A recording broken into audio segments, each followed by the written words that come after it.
Friends, എല്ലാവർക്കും നമസ്കാരം. I am Nisha from Nisa's kitchen. Welcome to our channel. ഇന്ന് നമുക്ക് പക്കാവട നല്ല ക്രിസ്പി ആയിട്ട് വീട്ടിലെങ്ങനെ തയ്യാറാക്കിയെടുക്കാമെന്ന് നോക്കാം. കടയിൽ നിന്നൊക്കെ വാങ്ങുന്നതിനേക്കാളും പെർഫെക്റ്റായിട്ട് അതിലും ടേസ്റ്റി ആയിട്ട് നമുക്കിത് വീട്ടിൽ തന്നെ റെഡിയാക്കിയെടുക്കാവുന്നതേ ഉള്ളൂ. അപ്പോൾ എല്ലാവരും വീഡിയോ മുഴുവനായിട്ട് കാണുക, ട്രൈ ചെയ്ത് നോക്കുക. ഇഷ്ടപ്പെട്ടിട്ടുണ്ടെങ്കിൽ നിസാസ് കിച്ചൺ സബ്സ്ക്രൈബ് ചെയ്യണം. അതുപോലെ റെഗുലറായിട്ട് എല്ലാ അപ്ഡേറ്റ്സും കിട്ടാൻ തൊട്ടടുത്തുള്ള ബെല്ലൈക്കൺ കൂടി പ്രസ് ചെയ്തിട്ട് ഓൾ ബട്ടൺ കൂടി അമർത്തുക. ഇനി വീഡിയോയിലേക്ക് പോവാം.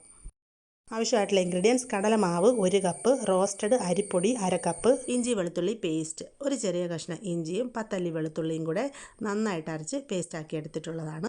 മുളക് പൊടി 1 ടേബിൾ സ്പൂൺ, മഞ്ഞൾപ്പൊടി 1/4 ടീസ്പൂൺ, കായത്തിൻ്റെ പൊടി 1/4 ടീസ്പൂൺ, കറിവേപ്പില 2-3 തണ്ട്, വറുത്തെടുക്കാൻ ആവശ്യത്തിന് ഓയിൽ, വെളിച്ചെണ്ണ 1 ടേബിൾ സ്പൂൺ, ഉപ്പ് പാകത്തിന്. ഇനി പ്രിപ്പറേഷൻ നോക്കാം.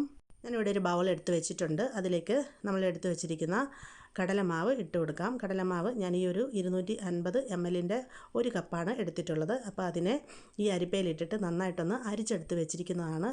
നന്നായിട്ട് അരിച്ച് അതിൻ്റെ ആ ഒരു തരങ്ങൊക്കെ മാറ്റിയ ശേഷം വേണം മിക്സാക്കി എടുക്കാനായിട്ട്. അല്ലെന്നുണ്ടെങ്കിൽ നമ്മൾ സേവനാഴിയിലിട്ടിട്ട് പ്രസ് ചെയ്യുമ്പോൾ കട്ട കിട്ടും. ഇതിലേക്ക് 1/2 കപ്പ് അരിപ്പൊടി, നൈസായിട്ടുള്ള അരിപ്പൊടിയാണ്, നമ്മൾ ഇടിയപ്പമൊക്കെ ഉണ്ടാക്കാനായിട്ട് ഉപയോഗിക്കുന്ന അരിപ്പൊടിയാണ് ചേർത്തത്. അതും ഒന്ന് അരിച്ചെടുത്ത ശേഷം ചേർക്കുക. ഇനി ഇതിലോട്ട് 1/2 ടീസ്പൂൺ ഉപ്പ് ചേർത്ത് കൊടുക്കാം. ഉപ്പ് നമ്മുടെ ടേസ്റ്റിനനുസരിച്ച് ചേർക്കുക. ആദ്യമേ കുറേശ്ശെ ചേർത്താൽ മതിയാകും. ഇനി നമുക്കിതിലോട്ട് കായത്തിൻ്റെ പൊടി ചേർക്കാം, 1/4 ടീസ്പൂൺ. കായത്തിൻ്റെ ടേസ്റ്റ് ഇഷ്ടമാണെന്നുണ്ടെങ്കിൽ 1/2 ടീസ്പൂൺ വരെ ചേർക്കാം. 1/4 ടീസ്പൂൺ മഞ്ഞൾപ്പൊടി കൂടെ ചേർക്കാം.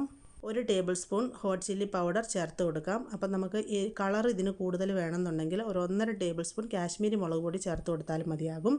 ഇനി ഇതിലോട്ട് എടുത്തു വെച്ചിരിക്കുന്ന ഇഞ്ചി വെളുത്തുള്ളി പേസ്റ്റ് ചേർക്കാം. അപ്പോൾ ഇഞ്ചി വെളുത്തുള്ളി നന്നായിട്ട് അരച്ചിട്ട് വേണം ചേർക്കാനായിട്ട്, ഒട്ടും അതിൽ തരി ഉണ്ടാവരുത്. 1 ടേബിൾ സ്പൂൺ വെളിച്ചെണ്ണ കൂടെ ചേർത്ത് കൊടുത്തിട്ടുണ്ട്. ഇനി ഒരു സ്പൂൺ ഉപയോഗിച്ചിട്ട് ഇതിനെ നന്നായിട്ടൊന്ന് മിക്സാക്കാം. നന്നായിട്ട് ഇളക്കി യോജിപ്പിച്ചതിന് ശേഷം നമുക്ക് ഇതിലോട്ട് കുറേശ്ശെ വെള്ളം ഒഴിച്ചിട്ട് ഇതിനെ നന്നായിട്ടൊന്ന് മിക്സാക്കിയെടുക്കാം. ഒന്നിച്ചൊഴിക്കരുത്, കുറേശ്ശെയായിട്ട് 2-3 പ്രാവശ്യമായിട്ട് ഇടവിട്ട് ഒഴിച്ചിട്ട് നന്നായിട്ട് മിക്സ് ചെയ്തെടുക്കുക. അപ്പോൾ ഈ പൊടി കംപ്ലീറ്റ് ആയിട്ടൊന്ന് നനഞ്ഞു വന്നതിന് ശേഷം വേണം കൈ വെച്ചിട്ട് നന്നായിട്ട് അമർത്തി ഇതിനെ കുഴച്ചെടുക്കാനായിട്ട്. ഇനി നമുക്കിതിനെ കൈ കൊണ്ട് നന്നായിട്ടൊന്ന് കുഴച്ചെടുക്കാം. നമ്മൾ ഇടിയപ്പത്തിനൊക്കെ ഡോ തയ്യാറാക്കിയെടുക്കുന്ന ആ ഒരു കൺസിസ്റ്റൻസിയുള്ള ഡോ ആണ് നമുക്ക് വേണ്ടത്. അതായത് നല്ല ഒരു സ്മൂത്ത് ആയിട്ടുള്ള ഡോ വേണം. അപ്പോൾ ഇതേപോലെ കൈ കൊണ്ട് നന്നായിട്ട് അമർത്തി കുഴച്ചെടുക്കാം. ഇപ്പോൾ ഇതിനെ നന്നായിട്ട് കുഴച്ചെടുത്തിട്ടുണ്ട്. ഇതിപ്പോൾ കണ്ടില്ലേ, നല്ല സ്മൂത്താണ്. അപ്പോൾ ഈ രീതിയിലാണ് ഇത് തയ്യാറാക്കിയെടുക്കേണ്ടത്. ഈ മാവിനെ ഇനി വെച്ചിരിക്കേണ്ട ആവശ്യമൊന്നുമില്ല. നമുക്കിനി ഇതിനെ നേരെ സേവനാഴിയിലേക്ക് മാറ്റാം. നമ്മൾ ഇടിയപ്പമൊക്കെ ഉണ്ടാക്കാനായിട്ട് ഉപയോഗിക്കുന്ന സേവനാഴി ഇവിടെ എടുത്ത് വെച്ചിട്ടുണ്ട്. അപ്പോൾ നമുക്കിതിൻ്റെ ഉള്ളിലായിട്ട് നന്നായിട്ട് ഓയിലൊന്ന് തടവി കൊടുക്കണം. മാവ് ഒട്ടിപ്പിടിക്കാതിരിക്കാനാണ്. ഇതിൻ്റെ ഈ ഭാഗത്തും നന്നായിട്ട് ഓയിലൊന്ന് അപ്ലൈ ചെയ്ത് കൊടുക്കാം. നമുക്കിനി ഇതിൻ്റെ ഉള്ളിലായിട്ട് പക്കാവടയ്ക്കുള്ള ചില്ലിട്ട് കൊടുക്കാം. ഇതിപ്പോൾ 1 വെട്ടുള്ള ചില്ലാണ്. 2 വശത്തും വെട്ടുള്ള 3 വെട്ട് വരെയുള്ള ചില്ലുകളും കിട്ടും. അപ്പോൾ നമ്മുടെ കയ്യിലുള്ളതുപോലെ ഉപയോഗിക്കാം. ചില്ല് നമുക്കിതിൻ്റെ നടുഭാഗത്തായിട്ട് ഇതേപോലെ ഇറക്കി വെച്ചിട്ട് നമുക്കിതിൻ്റെ ഉള്ളിലോട്ട് റെഡിയാക്കി വെച്ചിരിക്കുന്ന മാവൊന്ന് ഫില്ല് ചെയ്ത് കൊടുക്കാം.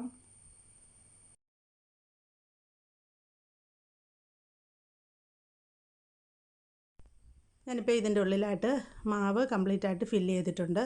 ഈ ഒരു രീതിയിൽ മാവ് ഉള്ളിലോട്ടൊന്ന് ഫില്ല് ചെയ്ത ശേഷം നമുക്കിതിനെ അടയ്ക്കാം.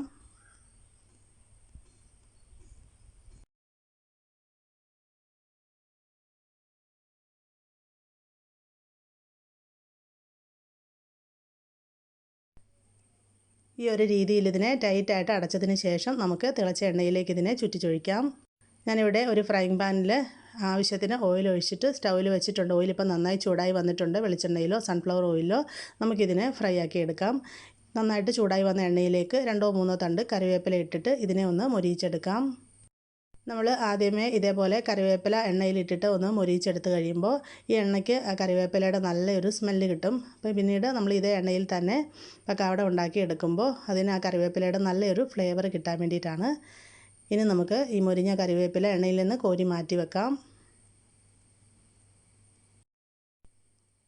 ഇനി നമുക്ക് ഈ ബാലൻസ് എണ്ണയിലേക്ക് സേവനാഴിയിൽ നിന്നും മാവ് ചുറ്റിച്ചൊഴിച്ച് കൊടുക്കാം. ഈ സമയത്ത് ഞാനൊരു ഹൈ ഫ്ലെയിമിലാണ് ഇട്ടിരിക്കുന്നത്. ഇതൊന്ന് ചുറ്റിച്ച് ഒഴിച്ച് കൊടുത്തതിന് ശേഷം നമുക്കിതിനെ ഒരു മീഡിയം ടു ലോ ഹീറ്റിലേക്ക് മാറ്റാം. ഈ ഒരു രീതിയിൽ ചുറ്റിച്ചൊഴിക്കുക. ഇത് നന്നായിട്ടൊന്ന് ഉറച്ചതിന് ശേഷം വേണം ഇതിനെ തിരിച്ചിട്ട് കൊടുക്കാനായിട്ട്. ഉടനെ നമ്മളിത് തിരിച്ചിട്ട് കൊടുത്താൽ ഇത് പൊട്ടിപ്പോവും. അപ്പോൾ ഇതുപോലെ ഒന്ന് മിക്സാക്കി നോക്കുക. അപ്പോൾ നമുക്കിത് ഉറച്ച് കഴിയുമ്പോൾ അറിയാൻ പറ്റും. അതിന് ശേഷം തിരിച്ചിട്ട് കൊടുക്കാം. ഇപ്പോൾ ഇത് കണ്ടില്ലേ, നമ്മളിത് ഇങ്ങനെ ഒന്ന് ആക്കി നോക്കുമ്പോൾ ഇത് ഒട്ടും താഴെയും സൈഡിലും ഒന്നും ഒട്ടാതെ മൂവ് ചെയ്യുന്നുണ്ട്. അപ്പം നമുക്കിനി ഇതിനെ മറിച്ചിട്ട് കൊടുക്കാം. ഇടയ്ക്കിടയ്ക്ക് തിരിച്ച് മറിച്ച് വിട്ടിട്ട് രണ്ട് വശവും നമുക്ക് ഒരുപോലെ ഒന്ന് മൊരിയിച്ചെടുക്കണം. തിരിച്ചിട്ടതിന് ശേഷം തീ നന്നായിട്ട് കുറച്ച് വെക്കുക, അല്ലെന്നുണ്ടെങ്കിൽ അതിൻ്റെ പുറം ഭാഗം പെട്ടെന്ന് കരിഞ്ഞു പോകും. ഇതിപ്പോൾ നന്നായി ഫ്രൈ ആയി വന്നിട്ടുണ്ട്. ഇതിൻ്റെ രണ്ട് വശവും ഇപ്പം ഒരുപോലെ ഫ്രൈ ആയിട്ടുണ്ട്. ഇനി നമുക്കിതിനെ എണ്ണയിൽ നിന്ന് കോരി മാറ്റാം. അപ്പോൾ ഈ ഒരു രീതിയിലാണ് ഇത് റെഡിയാക്കി എടുക്കേണ്ടത്. കംപ്ലീറ്റ് ആയിട്ട് ഇതിൻ്റെ ഉള്ളിൽ നിന്നും ഓയിലൊന്ന് മാറ്റിയതിന് ശേഷം നമുക്കിതിനെ ടിഷ്യൂ പേപ്പറിലേക്ക് ട്രാൻസ്ഫർ ചെയ്യാം. ഇനി ബാക്കിയുള്ള മാവും ഇതേപോലെ ചുറ്റിച്ച് ചൂടായ എണ്ണയിലേക്ക് ഒഴിച്ചു കൊടുക്കാം.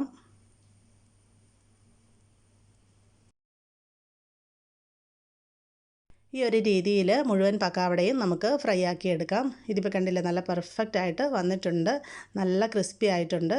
അപ്പോൾ നമുക്കിതിനെ ഒന്ന് പൊട്ടിച്ച് നോക്കാം. ഇതിപ്പോൾ കണ്ടില്ലേ, ഇതേപോലെ കൈ കൊണ്ട് അമർത്തുമ്പോൾ നല്ല ക്രിസ്പി ആയിട്ട് വന്നിട്ടുണ്ട്. ഇനി നമുക്കിതിനെ, ഇതിപ്പോൾ നീളത്തിലാണ് ഇരിക്കുന്നത്, നമുക്ക് ആവശ്യമായിട്ടുള്ള ഒരളവിൽ ഇതിനെ ഇതേപോലെ ഒന്ന് പൊട്ടിച്ച് വെക്കാം. അപ്പോൾ ഈ ഒരു വലിപ്പത്തിൽ ഇത് മുഴുവനും നമുക്ക് ഒന്ന് കട്ട് ചെയ്തെടുക്കാം. കണ്ടില്ലേ, നല്ല ടേസ്റ്റി ആയിട്ടുള്ള പെർഫെക്റ്റ് ആയിട്ടുള്ള പക്കാവട ഈ രീതിയിൽ റെഡിയാക്കാം. നല്ല ക്രിസ്പി ആയിട്ടുള്ള പക്കാവട ഇവിടെ റെഡി ആയിട്ടുണ്ട്. ഫ്രൈ ചെയ്ത് വെച്ചിരുന്ന കറിവേപ്പില കൂടെ ഇതിൻ്റെ പുറത്തേക്കൊന്ന് ഗാർണിഷ് ചെയ്ത് കൊടുത്തിട്ടുണ്ട്. കുട്ടികളൊക്കെ സ്കൂളിൽ നിന്ന് വരുമ്പോൾ ഇതുപോലെ ഹെൽത്തി ആയിട്ടുള്ള ഈവനിങ് സ്നാക്സൊക്കെ നമുക്ക് വീട്ടിൽ തന്നെ റെഡിയാക്കി കൊടുക്കാവുന്നേ ഉള്ളൂ. കടയിൽ നിന്നൊന്നും വാങ്ങിക്കൊടുക്കേണ്ട ആവശ്യമില്ല. എല്ലാവരും ട്രൈ ചെയ്ത് നോക്കിയിട്ട് ഇഷ്ടപ്പെട്ടിട്ടുണ്ടെങ്കിൽ വീഡിയോ ഷെയർ ചെയ്യാൻ മറക്കരുത്. അതുപോലെ എല്ലാ അഭിപ്രായങ്ങളും നിർദ്ദേശങ്ങളും കമൻറ്റ് ബോക്സിൽ എഴുതി അറിയിക്കുക. മറ്റൊരു നല്ല വീഡിയോയുമായിട്ട് വരുന്നത് വരെ എൻ്റെ എല്ലാ കൂട്ടുകാർക്കും നന്ദി, നമസ്കാരം.